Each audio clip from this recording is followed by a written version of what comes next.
Quer saber quais são os conhecimentos básicos que você precisa ter para começar a atuar na área de melhoria contínua? Então esse vídeo é para você. Olá, me chamo Luiz, esse é o canal Gestão e Melhoria, e no vídeo de hoje eu separei o que entendo como conhecimentos básicos para começar a atuar na área de processos, melhoria contínua, padronização, ou até mesmo começar a implementar isso no seu negócio. E para facilitar a compreensão, eu separei em 4 tipos de conhecimento, que são sistemas, ferramentas, metodologia e conceitos. Então, sem mais delongas, vamos para o vídeo. Iniciando então aqui com a parte dos conceitos, nós temos o primeiro, que é Excel ou Google Sheets. Eu vou trazer aqui uma curiosidade bem interessante para você, tá? Eu tenho, atualmente, 2025, né, 33 anos, e eu pude presenciar uma revolução em relação à questão do uso de sistemas na parte de computador. E um fato interessante é o seguinte, o pessoal da geração anterior para mim, né, 40 para cima, era uma geração que não teve tanto contato com o computador, surgiu várias ferramentas, né, a Microsoft desenvolveu também junto ao Google, e iniciou-se um processo de adaptação do cenário da gestão em utilizar essas ferramentas para facilitar a análise de dados, né, para facilitar apresentações e muitas outras coisas. E o que aconteceu é que, para a gente conseguir ter essa demanda, iniciou-se uma abertura no mercado de profissionais que conseguissem ter essa habilidade. Então a minha geração cresceu dizendo assim, ó, se você quer iniciar no mercado de trabalho, ter um diferencial, você precisa saber Excel, Word, né, o pacote da Microsoft, o pacote do Google também, por isso que eu coloquei os dois aqui que são bem similares, de forma a conseguir ingressar nas empresas com justamente esses conhecimentos técnicos. O tempo foi passando e, de modo geral, saiu de cenário onde ninguém sabia Excel, ninguém sabia usar o computador direito, para que isso se tornasse uma exigência básica. Ó, você, no mínimo, tem que saber inglês, tem que saber Excel, tem que saber, né, os pacotes todos. Então já foi uma pequena mudança. Porém, chegamos à geração posterior à minha, né, o pessoal que nasceu lá de 2000 para cima, 2010. O que aconteceu nesse cenário? Com o avanço da evolução nos smartphones, as pessoas que antigamente usavam o computador em casa passaram a utilizar celulares. Nesse cenário, as crianças que nascem hoje em dia não estão sabendo mais usar o computador, não estão sabendo mais usar o pacote Office. Porém, se você hoje vai ingressar na empresa, né, o dono da empresa, o gerente, né, enfim, o seu chefe, provavelmente vai ser da minha idade, então a idade para cima, aquela idade que entendeu que existia necessidade ou que teve que aprender. Resultado, você vai contratar uma pessoa que talvez seja mais nova e que não tenha conhecimento nenhum. É bem interessante porque eu já tive a oportunidade de trabalhar em várias empresas e percebi que eu imaginava que a gente tinha um cenário que todo mundo soubesse um pouquinho de Excel, mas não é bem assim. Hoje, o conhecimento está bem básico e a maioria das pessoas, principalmente a nova geração, não está sabendo. E o Excel é uma ferramenta fundamental. Por mais que tenha inteligência artificial, provavelmente já tem integrações do Excel e Google Sheet com inteligência artificial, mas não vai extinguir Excel. O Excel tem um ditado, né, que se o mundo acabar, o inventário dele vai ser feito em Excel, porque ele é um pau para toda obra. A gente consegue usar ele de diversas formas, tratamento de dados, análise de gráficos, ele é a base, não tem como fugir e ele é o primeiro sistema. Vamos para a próxima. Então, seguindo aqui praticamente os pacotes Office, não vai ser só os pacotes Office que eu vou trazer aqui, tá? É o Word e o Google Docs, né? A gente fala de padronização, por exemplo, nós precisamos escrever o padrão. Você tem que saber utilizar uma ferramenta de textos. Quem já teve a oportunidade aí de usar, por exemplo, a mala direta, que é o que? Você pegar um arquivo padrão, exemplo, um certificado, você associa lá uma lista de pessoas que vão receber certificado, faz certificado uma vez e depois dá um clique, ele puxa todos os nomes do Excel e gera vários certificados só alterando o nome. Olha que negócio maravilhoso, né? A gente menospreza muito o Word, né? Muita gente hoje usa talvez um bloco de notas, mas é uma ferramenta hoje essencial para que você pelo menos seja intermediário, conheça os principais pontos, saiba elaborar um documento padrão, formalizado. Então esse é mais um da conta, mas eu já digo logo que o Excel é ainda mais importante que o Word, né? O Word você vai pegando mais fácil, mas Excel você tem que ter um conhecimento básico pelo menos para continuar. Vamos seguir para o próximo, PowerPoint e Canva. Bom, esse aqui é interessante, tá? Eu fui criado à base do PowerPoint. Para mim ele é mais fácil, mais acessível, eu gosto de brincar bastante com o PowerPoint, elaborar minhas apresentações, mas não tem como fugir que hoje o Canva ele veio para ficar, principalmente o Canva pago, que ele tem acesso à questão de layouts padronizados, a questão também de inteligência artificial acoplada nele, né? Eu tenho também o Canva Pro, então utilizo muito da inteligência artificial e você consegue fazer coisas absurdas com o Canva. Se o PowerPoint ele tivesse também essas integrações com inteligência artificial, eu preferiria usar o PowerPoint que eu fui criado, mas a gente tem que se adaptar, mas é importante você ter um sistema que permita você gerar apresentações, porque muitas vezes você vai apresentar isso para um gerente, para um diretor, você vai querer consolidar ideias, e essas duas ferramentas, principalmente o Canva nos dias atuais, então caso você não goste de PowerPoint, vai pro Canva, mas aprende, ele vai te abrir portas, até mesmo fora da questão de atuar na parte de processo, melhoria contínua, mas você tem que ter uma ferramenta. Pô, você vai apresentar para um diretor os resultados, tem que ter alguma forma de consolidar, né, de gerar um relatório. E fica elegante também você apresentar ou no PowerPoint ou no Canva. E por último, vamos lá, IA, inteligência artificial, né, que agora está na moda também, tá bem forte, é o que tem mais falando é inteligência artificial e é uma modinha, mas é uma moda que veio para ficar, né? Cada dia tá evoluindo mais. Então, se você, independente até da área, né? Mas isso aqui é um básico. Você tem que saber escrever prompts. O que são prompts? Prompts são comandos. Prompts são textos que você escreve para uma inteligência artificial que você solicita que ela gere uma informação. Ela vai entender aquele resultado, vai utilizar lá as redes neurais, que a gente não precisa saber tanto a fundo nisso, né? Mas é importante entender como funciona pelo menos o conceito, de forma que ela vai te dar uma resposta do que você precisa. Só que a forma de perguntar conta muito. Você tem que saber que tem uma estrutura que vai te permitir identificar de uma forma melhor ou pior. Às vezes ele pode dar um resultado errado. Você tem que criar sistemáticas que ela entenda exatamente o que você quer e que você consiga identificar erros. Vou dar um exemplo bem simples, né? Eu gosto muito de vez em quando dar aulas particulares, assim, né? De matemática, física e química. Como hobby, eu curto bastante isso. E eu precisava criar uma lista de exercícios, né? Eu pedi ele, cria uma lista de exercício tal e tal e tal. Esses são os exercícios, a resposta é tal, fazer de marcar. Ele criou e muitas vezes errou as respostas, né? O gabarito, eu tive que corrigir, mas foi muito mais rápido do que se eu tivesse tirado do zero as questões. Eu ganhei tempo, mas é uma tecnologia que está avançando, então tem que saber como perguntar. Então esses aqui são o principal de sistema: Excel, Word, Google Docs, PowerPoint, o Canva, né? Principalmente Canva, e inteligência artificial, especificamente de como elaborar os prompts. Se você tem interesse realmente em entender essa parte, principalmente dos sistemas, eu vou deixar aqui o link abaixo da plataforma que eu já fiz vários cursos. O Excel eu aprendi especificamente de graça na internet, no próprio YouTube, mas o material lá é maravilhoso, que é da #treinamentos. Lá eu fiz os cursos de Power BI, fiz o de Python, fiz o de Power Automate também. Comecei a fazer um pouquinho ali do IA, mas eu também estou buscando outras fontes. Mas todos eles são fantásticos. Você tem acesso a vários cursos, então vale a pena você se desenvolver se você quiser de fato atuar com melhoria contínua no seu negócio. E agora vamos falar das ferramentas. Número 1 é gráficos básicos. Se você quer trabalhar na área de melhoria contínua, você tem que saber pegar dados e transformar eles em informações. E a forma mais eficiente de transformar informações são através de gráficos. Especificamente, saber fazer gráfico de barras, né, colunas e linhas. Você conseguir visualizar. São gráficos básicos, não precisa saber fazer o melhor modelo, colocar análise estatística, fazer regressão. Não. Fazer gráficos básicos, né? E tem lá, aí a gente pode citar o quê? Gráfico de Pareto, né, linha de tendências, etc. Mas é muito importante que você saiba fazer todos os tipos de gráfico.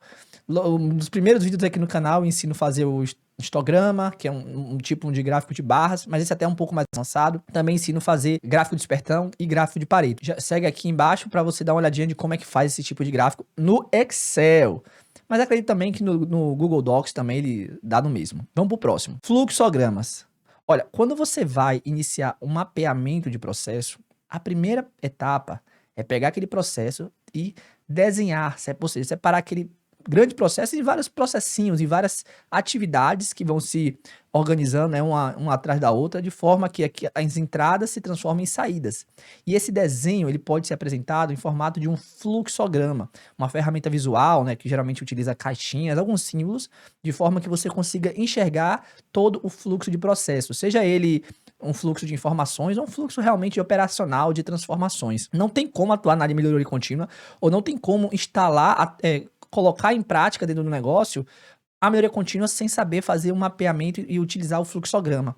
E esse fluxograma, não estou falando de a linguagem BPMN, né, o Visage, não, pode ser até a mão, pode ser utilizando caixinhas, né, alguns símbolos básicos de condicionais também, mas é importante você saber desenhar um fluxograma de forma que... É o primeiro passo, né, para você visualizar onde estão os problemas, onde está cá, quais são os processos principais, quem são as pessoas envolvidas. Então tem que saber o fluxograma, pelo menos aquele fluxograma chamamos de fluxograma de blocos. Esse é primordial. Porque a gente tá falando de conhecimentos básicos. Vamos pro próximo. Plano de ação, ou conhecido 5W2H. Quando a gente pega o PDCA é o quê? Planejar, executar, checar e agir, né? E dentro da parte de planejamento, a última etapa é elaborar um plano de ação. toda vez que a gente tem um problema, a gente tem que ser capaz de detectar um problema, eliminar momentaneamente, né, para o processo voltar a funcionar, mas tem que ter as contramedidas, ou seja, ações para que o problema seja resolvido e não volte a aparecer. E essa ação, ela pode ser estruturada com base no plano de ação, né, o que a gente conhece geralmente como o 5W2H. Não somente ele, né, tem outras ferramentas que a gente pode falar depois, né, por exemplo, eu gosto muito do Planner, que é uma forma de visualizar, você faz movimentação das ações e tal, mas é um assunto para outro vídeo, mas você tem que saber construir um plano de ação, saber acompanhar, entender os prazos, entender qual ação, quem é o responsável, como vai ser feito, qual é o prazo, se vai ter algum custo envolvido, onde vai ser executada, né, todo o 5W2H. Como ferramenta principal aqui, plano de ação. Vamos seguir para o próximo. Então, o próximo é os 5 porquês, uma das ferramentas mais poderosas na análise de causa raiz. Tem um vídeo aqui no canal, inclusive, que eu falo de pare de usar os 5 porquês, porque justamente ele é uma ferramenta que tem que ter o momento certo de usar. Mas o fato de ter um momento certo de usar não perde a sua importância e o poder que ela tem de trazer resultados, né? A partir dela você vai conseguir entender qual é o problema principal e quebrando ele, né, entrando mais a fundo cada vez mais na sua causa primordial, na sua causa raiz. Tem que saber 5 porquês para conseguir executar a melhoria contínua nos seus processos. E por último, FCA. FCA é uma das ferramentas mais poderosas, principalmente quando a gente fala de operação, né? Enquanto 5 porquês a gente vai tratar mais ações de recorrência, que exigem mais análise de dados, o FCA é uma ferramenta prática, ela significa fato, causa e ação. O fato é o problema que teve, a causa é a causa hipotética, né, que foi detectada, ou então a causa superficial que foi identificada, e a ação é justamente a contramedida para a gente resolver e limpar o problema. É uma ferramenta que pode ser usada na operação, é fácil de implementar, é rápida e o resultado é pragmático. Conforme você vai tendo acúmulo de FCAs, você consegue identificar quais são os problemas que mais tem recorrência, aí pode até utilizar os 5 porquês também, por exemplo, caso o problema persista, você consegue entender conectar o FCA com o plano de ação para ver se todas as ações que saem do FCA, elas podem ser alimentadas no plano de ação. Então, uma das ferramentas poderosíssimas para a gente conseguir manter o que? Deu problema, age sobre ele, resolve e acompanha para não acontecer de novo. Essas são as ferramentas básicas e agora vamos tratar das metodologias. Então, a primeira metodologia é White Belt. Antes de explicar o que é o White Belt, precisamos falar da base de uma metodologia de solução de problemas, né? Que a gente fala geralmente do PDCA, né? Como já falei, 4 letrinhas: planejar, executar, checar e agir. É a ferramenta principal de um ciclo de melhoria. E a partir delas são ramificadas várias outras metodologias. E uma delas é o chamado Lean Six Sigma, ou Lean 6 Sigma, né? O que significa isso? É uma mistura do Lean, que foi originado no Japão, que basicamente significa enxuto, né? Que geralmente a gente fala Lean Manufacturing, ou manufatura enxuta, associado ao Six Sigma. Six Sigma significa, e o 6 Sigma significa a quantidade de desvios padrões que eu posso encaixar dentro dos limites de especificação que o cliente deseja. Em palavras mais simples, quer dizer que eu vou ter um defeito, um erro a cada 3,4 milhões de oportunidades de gerar esse erro.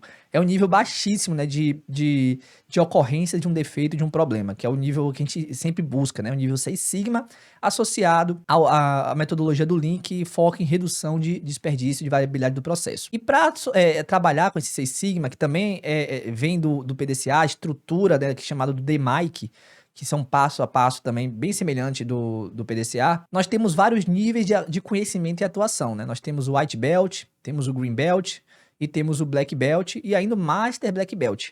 Cada um desses níveis são basicamente conhecimentos que a gente tem sobre o Lean Six Sigma e a atuação. Então o White Belt, ele vai ter os conhecimentos bem básicos mesmo, né? Ele vai ter aqui, você vai saber o que significa um desvio, quais são os problemas, entender um pouquinho da cultura do Lean, entender a importância de acompanhar indicadores, da questão do defeito, né? Você vai ter a metodologia mais pincelada, mais superficial, mas não perde essa importância. Por quê? Se a gente vai atuar em um projeto de melhoria contínua utilizando o Lean Six Sigma, nós temos que conhecer do que é de fato essa metodologia, né? E é bem legal porque geralmente quando você vai procurar algum curso, o White Belt costuma ser gratuito, porque é a porta de entrada. Vou deixar o link aqui embaixo, inclusive, o da FDM2S, então você acessa lá, se você quiser, você pode ir direto pro Green Belt, que esse aí já é pago, mas ele é bem estruturado, é a base, mas também lá você encontra provavelmente, eu não tô lembrando agora, mas acredito que lá tem o curso de White Belt gratuito oferecido para você. Então vai ser bem interessante para ter esse conhecimento. O próximo é o Lean básico, que aí a ideia aqui é entender todo o conceito dessa manufatura enxuta, né? Manufatura, a gente está falando de indústria, mas também tem Lean Construction, tem Lean Healthcare, tem, enfim, tem Lean pra caramba aí, mas sempre buscando o quê? A redução dos 7 tipos, 8 tipos, dependendo do cenário, os 8 tipos de desperdício. Esse aqui é bem legal você conhecer para saber o que você vai mirar pensando na melhoria contínua. Esses aí são os 2 básicos aqui associados talvez ao Lean Six Sigma. Próximo aqui é o entendimento básico do que é um PDCA, né? Essas 4 letrinhas que revolucionaram a indústria do Japão, trazendo conceitos de análise de causa raiz, né? De uma ferramenta cíclica que a gente vai estar sempre buscando a melhoria, fazendo os kaizens. PDCA também é bem interessante. O próximo é estatística básica. Olha só.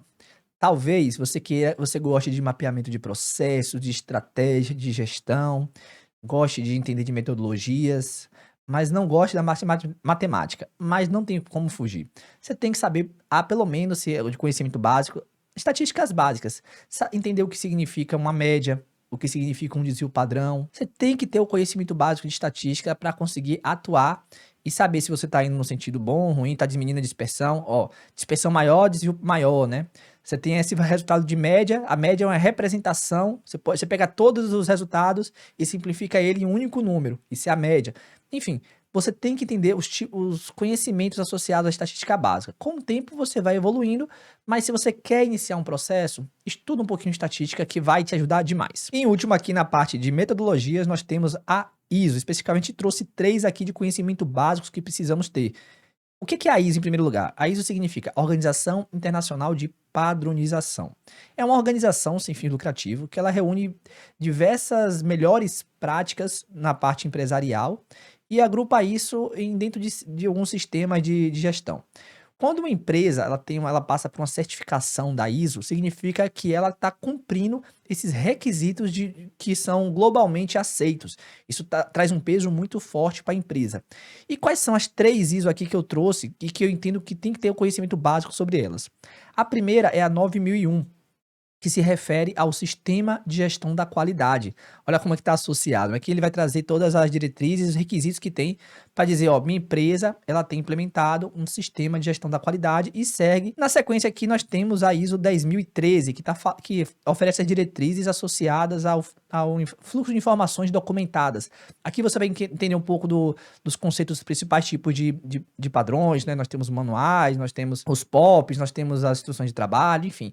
Ele vai trazer todo esse conceito de informações que devem ser mantidas para justamente aqui conseguir até implementar um bom sistema de gestão da qualidade. E a última aqui é a 19011 que eu trouxe como conhecimento básico, que se refere ao sistema de auditoria. Para uma empresa ela ser certificada, ela tem que ser auditada. O ponto aqui, né, é você se tornar um auditor, mas ter a visão de um auditor facilita muito o seu processo, o seu trabalho de implementar essas boas práticas da ISO. Não que sua empresa precise ter, às vezes vale a pena ter uma empresa que ela é certificada pela ISO, nesse caso que estou falando que tem a 9001, podia ser a de segurança, podia ser a de meio ambiente, 45001, né, enfim. Tem várias ISO aí que a gente pode trabalhar. Mas a ideia é ter a visão de um auditor para identificar se o seu processo está seguindo requisitos internacionais. Você pode até não ter certificação, mas você está executando um bom trabalho no que tange nas melhores práticas.